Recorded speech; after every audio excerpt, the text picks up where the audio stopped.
ご視聴ありがとうございます。今回は大都会の地下にある謎の技術に迫ります。40年ほど前に国内の地下鉄駅で初めて適用された技術とその後の広がりを解説します。よく似た2つの駅の意外と多い違いにも注目です。今回の内容がこちら。チャプターもあるので参考にしてください。ここは神奈川県最大の駅、横浜駅です。私が乗るのは横浜市営地下鉄ブルーラインです。全長 40.4 キロのこの路線、中心駅である横浜駅は終日混雑しており、曜日や時間帯によっては歩くのも一苦労です。私が乗るのは新横浜方面、あざみ野行きの列車です。車内は大混雑で、車内を移動するのも難しいです。横浜市営地下鉄ブルーラインをご利用いただきましてありがとうございます。次の駅が三沢下町。隣にある三沢上町とはなんだか兄弟みたいな名前の駅です。なお地名自体は三沢下町と三沢上町で駅名とは違います。発車する列車を見送ります。一見してわかるのが天井が高いアーチ状の構造です。大阪メトロの駅の一部で見られる形状に似ていますが、こちらはコンクリートが打ちっぱなしで仕上げのタイルなどもないので寒々しい感じです。また上下線の両側にホームがある地下鉄駅では線路の間に柱があるのが普通ですが、この駅にはそれもなく見通しが良いです。次の三沢上町までの距離は 0.9 キロしかなく、トンネルの向こうに隣の駅が見えます。駅の構造がこちら。改札への動線はホームの両端だけにあります。バリアフリールートはこちら側だけで、2002年にエレベーター3基が追加設置されています。一方反対側は部分的にエスカレーターがあるだけです。両端の部分は縦坑と呼ばれる穴で、トンネルを掘る際、機械を出し入れするために掘られたものです。こうした縦坑はシールド工法のトンネルを掘る際によく見られます。シールド工法は先端にカッターの刃がついた円筒型の機械で地中を掘り、コンクリートブロックの壁を内側から当ててトンネルを作るものです。シールド工法で建設されたトンネルは表面がコンクリートブロックで寒々しいので、駅では仕上げのパネルをつけることが多いです。一方、このホームは滑らかなコンクリート仕上げで数メートルおきにパネルがついているだけです。快速列車が通過です。ブルーラインでは一部の区間を除き、日中は各駅停車が1時間あたり6本、快速が2本あり、この両駅は快速通過駅です。列車が通過するときは轟音が響きますが、それ以外はとっても静かです。後から案内板を置いたので隠れてしまった看板を見ながら、ホームの前寄りに進みます。側壁がカーブしているのに合わせ、自販機の横のゴミ箱が同じ形状になっているのに注目です。また、ホームの真ん中あたりには、後付けの待合スペースがあります。空調の配管を隠す場所がなかったので、配管が丸見えです。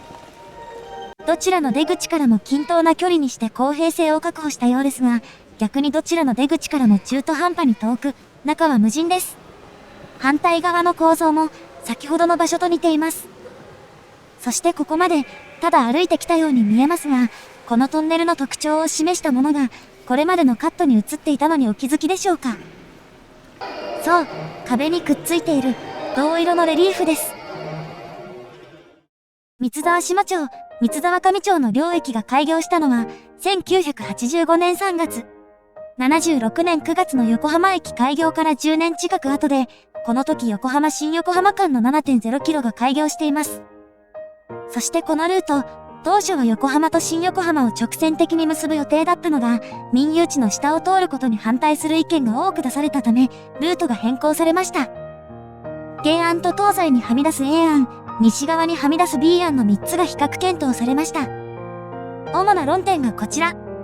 カーブや勾配については、どの案も大きな問題にはならないとされました。利用者数については、路線が長いため駅が多く作れ、東急東横線との競合も避けられる B 案が最も優れているとされました。なお、A 案は東横線と競合するためいまいちな感じですが、この区間自体路線に占める割合が小さいため、路線全体ではそれほど差はないという結論になっています。そして工事費は原案が最も安価で、次が B 案、A 案は最も割高でした。B 案のルート上には市街化されていないエリアがあり、沿線の開発も後押しできる B 案に決定。部分的に手直しした今のルートになりました。そして三沢下町、三沢上町の領域は、駅全体が道路の真下にあります。駅の建設にあたり、複数の工法が候補に挙げられました。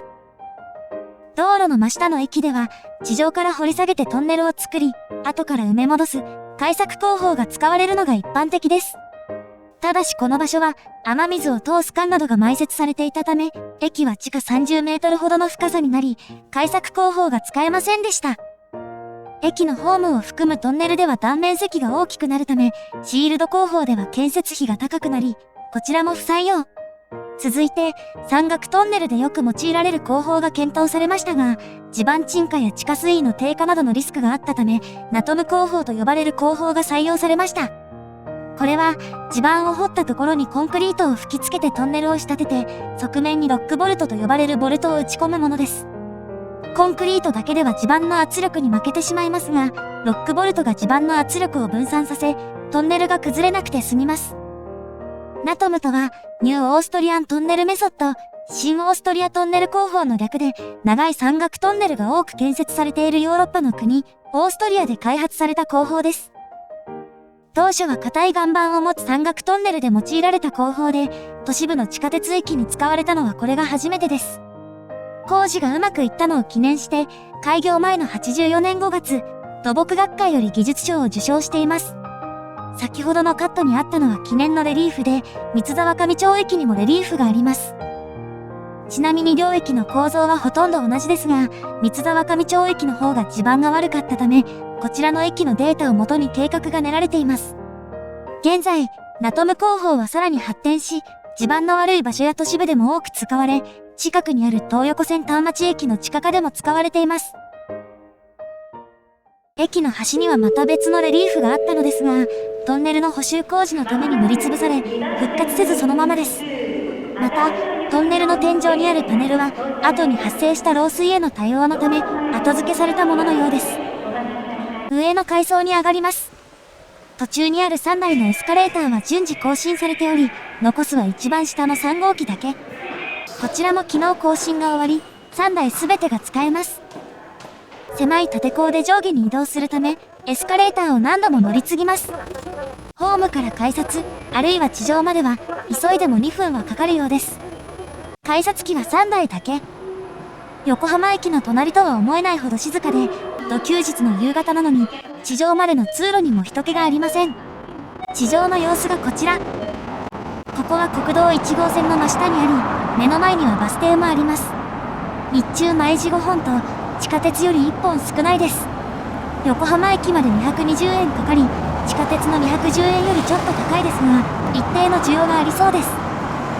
なお、この駅の出入り口には、換気筒を兼ねたものがあります。ただ周辺の建物と一体化したものはなく、4カ所すべてが独立しています。反対側の改札へ向かいます。券売機も2台だけ。スペースはありますが、これが将来増やすためのスペースなのか、かつてはもっと多かった券売機が減らされたのかは不明です。そして左奥に回り込んだところに階段エスカレーターがあります。こちらは先ほどとは異なり、エスカレーターなどが線路と平行なので乗り継ぎ回数は少ないです。なお、反対側でエスカレーターなどが線路と直角になっていたのは、トンネルの上に雨水などを通す管があり、それを避けるため場所自体をずらしたからです。最後の1層だけは階段なのが惜しいですが、エレベーターは改札階とホームを乗り換えなしで繋いでいるため、体の不自由な人にも優しいです。構造は隣のホームも同じ。後付けのエレベーターは内装に継ぎはぎ感が出るものですが、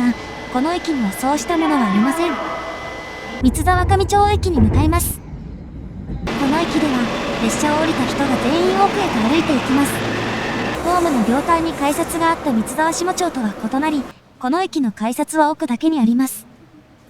それだと火災発生時に逃げ道がなくなるリスクがあるため、こちら側には避難階段があります。ホームの終端部は照明のない縦鋼に半分入っており、薄暗くて不気味な感じです。そしてこの駅、側壁の色が三沢下町と異なるのにお気づきでしょうか。これは、形状が似た両駅を間違えないように、色を分けて区別したからです。同じ時期に施工された他の駅では、三沢下町と同じ黄色が使われていました。また、線路自体が直線なのに合わせているのか、側壁の仕上げもまっすぐです。この場所のエレベーターは、階段エスカレーターの奥ではなく、手前にあります。ここを上がって右に曲がったところで動線は折り返しており、改札へのエスカレーターが続きます。一方、かなり目立たないものの、この左奥には階段もあります。これは三沢下町にはなかった設備ですが、遠回りで疲れるだけの階段を使う人はおらず、人気は全くありません。そう、途中の階層は業務用のスペースとして活用されており、全く無意味というわけではないのです。この階層で折り返してきたエスカレーターと合流です。ただしここは改札階ではなく、さらに階段を上がり、右に回り込んだ先にあるのが、この駅の改札です。改札機は3台だけ。ただしこの駅の改札はここしかないので、駅全体では三沢下町の半分です。この駅の1日平均の乗降客数は14,000人弱。隣の三沢下町は12,000人弱で、三沢上町の方が多いです。三沢上町の方が多い要因の一つが、近隣に陸上競技場があることです。地上に出ます。バスの後ろの出入り口は、背後のマンションと一体化しています。そしてこれは、私が出てきた出口も同じ。そしてこの東には、避難階段の出口と、換気塔を兼ねた建屋があります。同じ工法でありながら、見た目も構造も微妙に異なる2駅。横浜や新横浜から数分で行けるので、ぜひ足を運んでくださいね。ご視聴ありがとうございました。